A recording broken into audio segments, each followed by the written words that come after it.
Hello, welcome to my channel. আজ আমি new থার RWD LX ভেরিয়েন্টের ভিডিও করছি। আর এটা হচ্ছে রেড কালারে, জাস্ট ফাটাফাটি লাগছে। আমি শুধু এক্সট্রা লাইটের ফ্রম DSC কোম্পানি লাগিয়েছি, তার জন্য কস্ট পড়েছে আমার 17,000 উইথ ফিটিং। কজ থারে নিজস্ব লাইট একটু কম, আর নিউ গাড়িতে আমি চাইছিলাম নাকি হেডলাইট চেঞ্জ করতে। আর তার সঙ্গে আমি চারটেই গ্লাসগুলোকে টিন্ট করিয়েছি ফ্রম মাহিন্দ্রা, আর তার জন্য কস্ট পড়েছে 18,500। সো মেন অ্যাট্রাকশন হচ্ছে দ্য টায়ার অফ দ্য থার।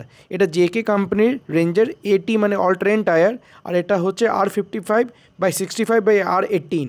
তার সঙ্গে দুদিকে ডোর হেঞ্জ লাগিয়েছি ফ্রম মাহিন্দ্রা, আর তার জন্য কস্ট পড়েছে 3,600। যদিও এটা একটা স্টাইল পারপাসের জন্য লাগানো। সো সাইড দিয়ে খুবই সুন্দর লাগছে। আর এটা হচ্ছে ডিজেল ফিল করার পয়েন্ট। এটার জন্য আপনাকে চাবি দিয়েই খুলতে হবে, তার জন্য আপনাকে গাড়ি থেকে নামতেই হবে। আর এটা হচ্ছে ব্যাক ভিউ থারের খুবই সুন্দর, আর রাতের তো মানে ফাটাফাটি লাগে যখন লাইটসগুলো জ্বলে। আর এটা হচ্ছে ব্যাক ক্যামেরা, এটাও আমি আপনার মাহিন্দ্রা থেকেই লাগিয়েছি। তার জন্য কস্ট পড়েছে 4,000 টাকা। আমার মনে হচ্ছে টাকাটা একটু বেশি নেওয়া হয়েছে রিগার্ডিং দ্য কোয়ালিটির খুবই বেসিক। বুটটা খুলতে গেলে আপনাকে ডোরটা খুলতে হবে। বুটটা স্পেসটা অনেকটাই কম, ফুল অ্যাক্সেস পেতে হলে আপনাকে এই গ্লাস টপটা রেজ করতে হবে। তারপরে আপনি সিটগুলো ফোল্ড করলে আপনি ফুল বুটটা স্পেসটা ইউজ করতে পারবেন। আর আমি ফ্লোরের জন্য 70 ম্যাট লাগিয়েছি ফ্রম মাহিন্দ্রা, আর তার জন্য কস্টিং পড়েছে আমার 9,000। নাও ইন্টেরিয়ার, এটা হলো কিটা খুবই বেসিক, 3টে সুইচ আছে মাত্র, লক, আনলক আর ফলো মি হোম। আর কিটা হচ্ছে অনেকজনই বলবে কি 15 লাখ টাকার থারের মধ্যে পুশ বাটন স্টার্ট নেই কেন, কিন্তু থার নিজস্ব ওল্ড স্কুলটা মেনটেন করেছে বলে এই ব্লোপার্সগুলো আপনি দেখতে পাচ্ছেন। সো আপনি যখন থারটা অন করবেন আপনি দেখতে পারবেন একটা ওয়েলকাম স্ক্রিন এসেছে 9 ইঞ্চ ইনফোটেনমেন্ট স্ক্রিনের মধ্যে with the Thar logo in MID। So এটা হচ্ছে হেডলাইট অ্যাডজাস্টমেন্ট করার সুইচ। পাশেই আছে আপনার MID টগল করার সুইচ, আর তার পাশেই আছে আপনার MID টগল করার বাটন, যার দিয়ে আপনি সব রকম ইনফরমেশন আপনি পেয়ে যাবেন MIDর। অনেক কিছু, যার মধ্যে বেস্ট হচ্ছে আমার টায়ার ডাইরেকশন মনিটরিংটা। স্টিয়ারিংটা একটু হেভি সাইডে, আর স্টিয়ারিং মাউন্টেড কন্ট্রোল সব কিছু বেসিক্সগুলো দেওয়াই আছে। Cruise control, voice assistant, call pick up, call hold, volume up, volume down, মোটামুটি সবগুলো যেগুলো লাগে বেসিক্স দেওয়া আছে।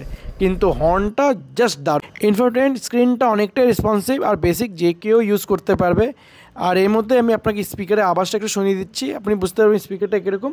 আমার ডিসেন্টলি লেগেছে, চেঞ্জ করার আশা করি দরকার পড়বে না।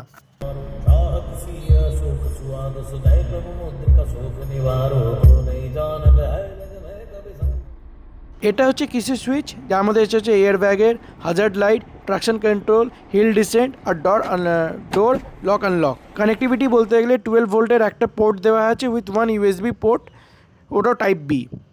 এসির থ্রো দারুণ, আর এসি খুব তাড়াতাড়ি চিল করছে।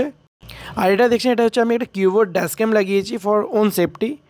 গ্লাভ বক্সটা অনেকটাই ছোট দিতে হয় বলে দিয়েছে মনে হচ্ছে।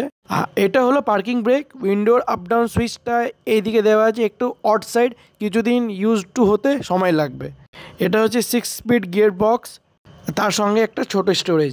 ব্যাক সিটটা অনেকটাই কমফোর্টেবল, কিন্তু ওঠা নামাটাই একটু কষ্টকর। বয়স্ক কিংবা একটু মোটা সোটা লোক উঠতে পারবে না। আপনার 4টে স্পিকার, 2টো টুইটার দেওয়া হয়েছে, কেভিং লাইট একটাই দেওয়া হচ্ছে। নাও এটা হচ্ছে ইঞ্জিন বে। এত কিছু বুঝি না ভাই, কি কত BHP কত টর্ক, চালাতে ভালো লাগে বলেই চালাই গাড়ি।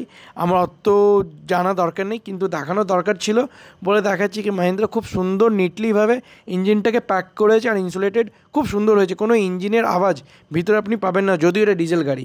তো আজকে আমি পুজো দিতে এসেছি, আপনাকে একটা জিনিস দেখানো দরকার ছিল কি গ্রাউন্ড ক্লিয়ারেন্স থারের কত বেশি। তার জন্যই বডি রোল একটু দেখা যায় থারের মধ্যে, তো স্পিডটা একটু দেখে চালাবেন, আর কর্নার্সগুলোকে একটু দেখে কাটাবেন, তাহলে বডি রোলটা আপনি অতটা ফেস করবেন না। সো এটা হলো আজকের ভিডিও। যদি আপনাদের আমার ভিডিও ভালো লেগে থাকে then do subscribe the channel. দেখা হচ্ছে নেক্সট ভিডিওতে। Till then tata.